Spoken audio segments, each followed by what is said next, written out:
That winter weather on the way. TDOT crews are working night and day to make sure the roads are safe for those who do intend to travel. But officials are asking maybe just stay home if possible. And joining us now to talk more about this is Mark Nagi. Mark, thank you as always for being with us. Of course. All right, your crews are pretty busy these days. What are they preparing to do ahead of tomorrow? Okay, well, starting yesterday, we actually had our crews begin to pre-treat roadways, our interstates and state routes all across our 24-county East Tennessee region. So did that yesterday. If you're driving on the roads today, you probably have seen our crews out there doing a lot of different things in terms of pre-treatment because we're not getting the rain before the snow in this event, which allows us to get that brine down. So then the snow comes down and you sort of switch from treatment to plowing. Yeah. I mean, we're going to put salt back down on the roadways to try to melt that snow because the goal is to try to get these patches of ice and snow off the roadway.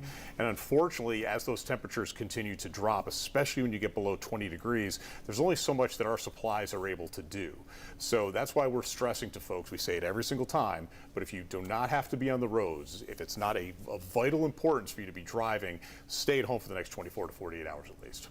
And also a reminder that your crews are going to be out there, so the less traffic, the better, and always give space. I mean, we hear every year, not only in Tennessee, but across the country about snowplows being hit and all of that. Yeah, unfortunately, that happens way too often. And the more room that our crews have to do their jobs, they can get their jobs done quicker, more efficiently to get these roadways back to their normal capacity. But really the most important thing is to keep them safe and fellow motorists as well.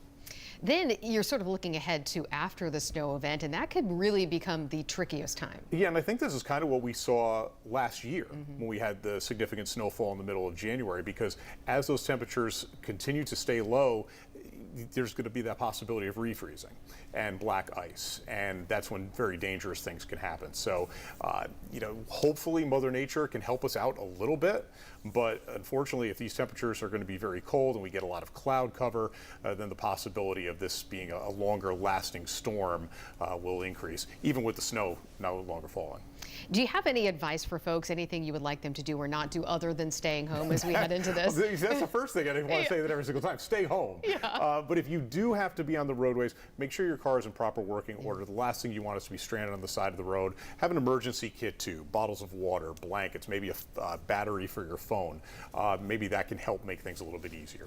And folks can also stay up to date with how the roads look. They can follow your social media accounts and check even the TDOT SmartWay cameras. Yeah, SmartWay system, smartway.tn.gov, terrific resource for folks to use. I'm going to be putting a bunch of different information and pictures and videos on our TDOT social media channels, at Mark Nagi TDOT as well on Twitter or X or whatever we're calling it these days.